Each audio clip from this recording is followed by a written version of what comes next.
ఇటీవల మన సర్వోన్నత న్యాయస్థానం ప్రధాన న్యాయమూర్తి కొంతమంది నిరుద్యోగ కుర్రాళ్లను బొద్దింకలతోనూ పరాన్నజీవులతోనూ పోల్చినందుకు నిరసనగా ఒక్క కుర్రాడు కాక్రోచ్ జనతా పార్టీ అనే ఉద్యమాన్ని చేపట్టి సామాజిక మాధ్యమాల్లో భారతీయ జనతా పార్టీ, భారతీయ జాతీయ కాంగ్రెస్లు కూడా పొందలేని అనుయాయులను సునాయాసంగా పొందాడు. ఈ ఉద్యమంలో మూడవ అంశంగా చట్టసభలలో ఇప్పుడున్న స్థానాల సంఖ్యను పెంచకుండా ఇప్పుడున్న వాటిలోనే 55% స్థానాలలో మగవాళ్లకు రిజర్వేషన్ను కల్పించాలని ఆ కుర్రాడు అన్నాడు. ఆ కుర్రాడు ఇటువంటి డిమాండ్ను ఎందుకు చేశాడో తెలుసా? చివరి వరకు జాగ్రత్తగా వినండి.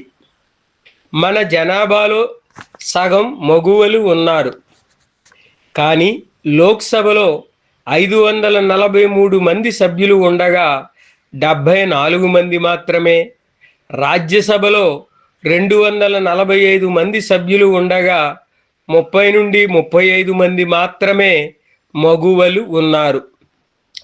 తెలుగు రాష్ట్రాల్లోని శాసనసభలలో 294 మంది సభ్యులు ఉండగా అందులో 34 మంది మాత్రమే మగువలు ఉన్నారు. ఈ విషయంలో తెలంగాణ కంటే ఆంధ్ర కాస్త మెరుగ్గా ఉంది.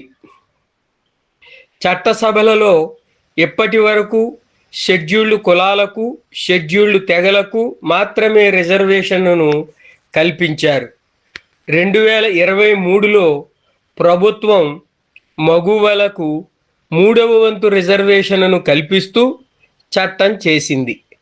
కానీ బెంగాలు, తమిళనాడు, కేరళ, అస్సోం రాష్ట్రాల ఎన్నికలు వచ్చే వరకు దానిని అమలులోనికి తేకుండా ప్రభుత్వం నిద్రపోయింది.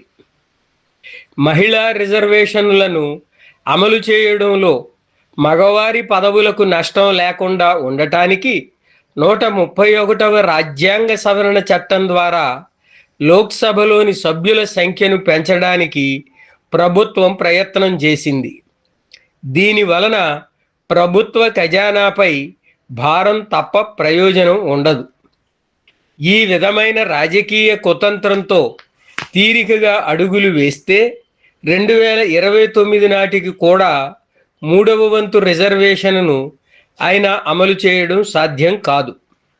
ప్రభుత్వం ఆ పాపానికి ప్రతిపక్షాలను నిందించాలని చూసినా ముందు రోజుల్లో మగువలు ప్రభుత్వాన్ని క్షమించారు. మహిళలు ఉన్న శాతం కంటే ఎక్కువ శాతం రిజర్వేషన్ను అడగడం రాజ్యాంగబద్ధం కాదు, న్యాయ సమీక్ష ముందు నిలబడదు. కాబట్టి మహిళలు జనాభాలో ఎంత శాతం ఉన్నారో అంత శాతం, అంటే సుమారు 50% కల్పిస్తే చాలు.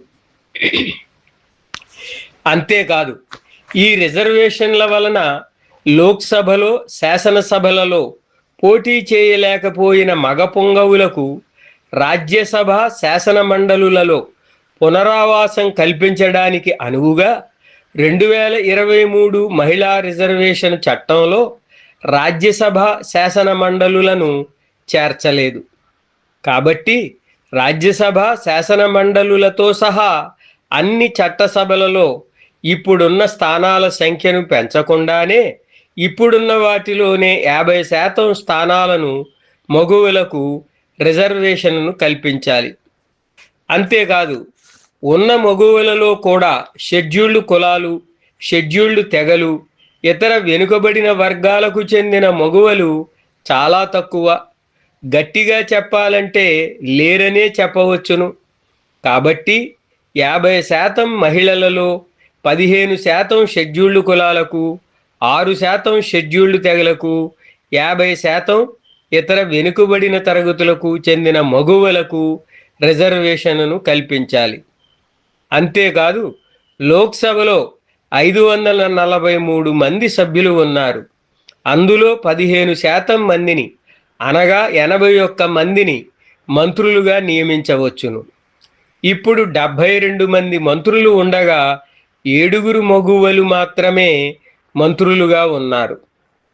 అలానే తెలుగు రాష్ట్రాల్లో 37 మంది మంత్రులు ఉండగా 5 మగువలు మాత్రమే మంత్రులుగా ఉన్నారు.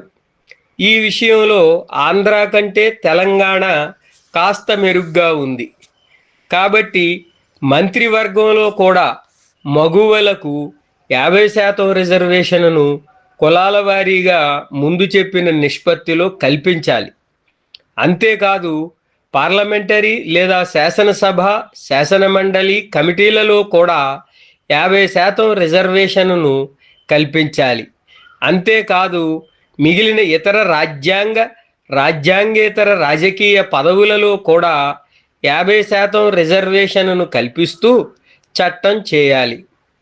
ఒక రకంలో ఒక పదవి మాత్రమే ఉన్నప్పుడు వాటికి రొటేషన్ పద్ధతిన రిజర్వేషన్ను కల్పించాలి.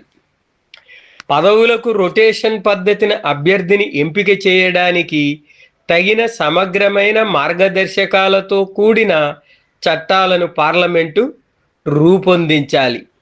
మిగిలిన అజెండా గురించి తదుపరి వీడియోలో